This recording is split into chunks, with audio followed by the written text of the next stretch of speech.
What is up, guys? Today we're taking a look at the 5 biggest mistakes that low elo players make that will stop them climbing. If you enjoyed this video, remember to leave it a like. I put a lot of effort into this one, so if we could hit 5,000 ratings on this video, that would absolutely make my day, and I'll do some more. I have some more ideas like this already. This is another video with the lovely people over at Pro Guide, so definitely remember to check them out. Links are down below. Now this is stuff that I've seen myself firsthand. I've seen in replays, seen when I've coached people. I've actually watched a lot of games for this video, and by fixing these, it will dramatically help you climb.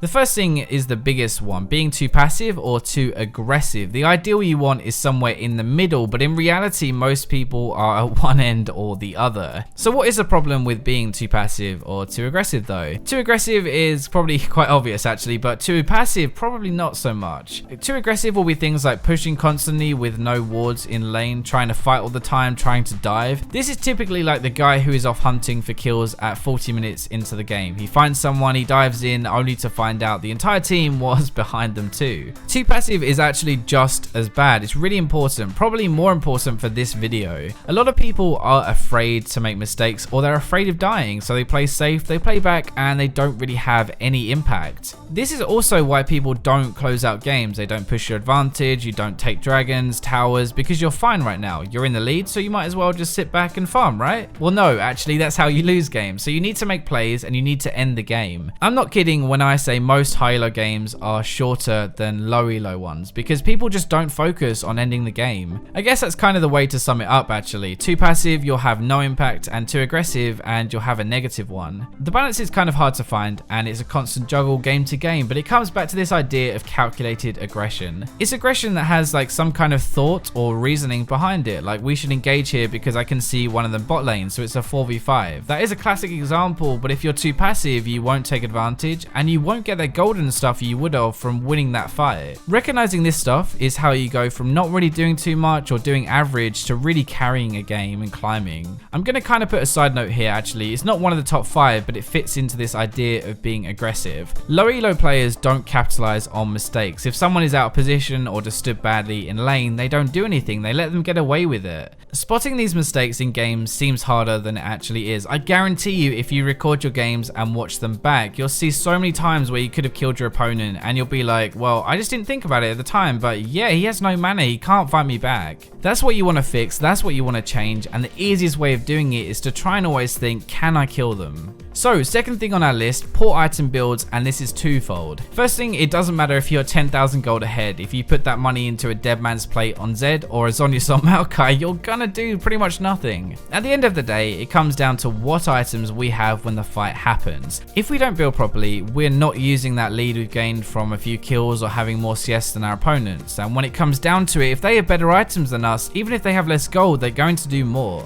This is so easily fixable too. You look at websites like op.gg or champion.gg, look at guides on YouTube or pro guides. Like, this information is everywhere. You have no excuse. The other problem is people buy the same thing every single game, and that is not how this game works. Sure, you have your core items maybe, or the stuff that is optimal, but a lot of it will depend on each game because games can be very different from each other. As an AD carry example, Kalista will buy Blade into Runan's most games. That's her core, and that doesn't really change too much. Boots Berserkers is more damage, but Swiftness is safer, so that depends on the game. Sterix is really good against AD assassins, Moore is really good against AP assassins, and QSS is really good against crowd control. Those are 3 big options that make a very big difference in a game, but I see a lot of people just rush a Bloodthirster third because that's what they used to. Basically, sometimes even though you want that death cap on a Mumu, your team needs an engage and a tank, and so you're going to need to build a bit differently and more tanky this game. The third thing is attitude, and this is a big one. League is a team game. There are 4 other people on your team, but the only person you can control is yourself. Frustration is a big problem at lower elo and even at higher elo actually. A lot of people will blame their team. When they feed, they're like, oh god, not again, here we go, 0-10 Fiora, thanks man. I think we've all been there, and even when that doesn't happen, League can be a frustrating game at times, but that frustration is making you play a ton worse. If you focus your energy into what you can do and how well you play, then I guarantee that while yet it will still suck, you will not be as frustrated. good. It doesn't matter if your top laner has fed his ass off, like try and get fed yourself, make sure your CS is good, you're winning your lane, and accept that after this game is over, then it's over. You're done with it and you just play again. The more you focus on yourself, the better you'll become and the less frustrated you'll get, so the better you'll play. The other thing is you don't want to be cocky, right? You don't want your ego to get in the way, but you do want to be confident. You need to believe that you are better than the people you play with, and if you aren't, then you will be soon. If you are confident that you deserve better, you will play better, you'll make more plays, and you'll have more impact, and you will climb faster. Fourth thing, champion picks and banning champions. Now if you just want to climb, you just want to escape that elo hell that you're in at the moment or get that next rank, then narrow your champion pool down, pick 2 or 3 champions, main them, play them all the time, and you will climb faster. One of the things that I see all the time is people play everything. They play what they feel like that day, what their friend told them, what a new skink came out for, what one of my lists has told them is strong. Like, yeah, the champions on my list are strong, but that doesn't mean everyone can suddenly play them. Like, if you pick that champion up, you practice them and do well, then that's fine, but you can't just play a brand new champion who is OP and expect to win consistently. Sometimes you will get super fed because a champion is strong and you'll be fine, but when you're behind you won't know what to do to win, and that is where really champion experience comes into play. As an example, Kog'Maw is really strong right now, but I don't play much Kog, so instead I ban it all the time and I play something that I have hundreds of games of experience on. Now don't pick counters, don't pick what you think is OP, play what you are good at and what you've set out as your main champions. If you can't play these OP champions of the patch that are just very strong, then ban them. It's literally that simple. Just don't give up in champion select. Don't feel like you have to play them or you'll lose. That's what your bans are for. And remember, OP champions are considered OP when they have like a 55% win rate. That means that in 45% of their games they still lose. Even if they get strong champs, you still have a good chance to win. Final thing is really big too, just don't give up. So many people at lower elo keep saying like open mid now, or they're just like, well, you died twice, now this game is over. Like, dude, just chill out. It's a game. This is not a sprint, it's a marathon. They won that battle, but we're gonna win the war, or whatever other cheesy line you want me to say to make the point.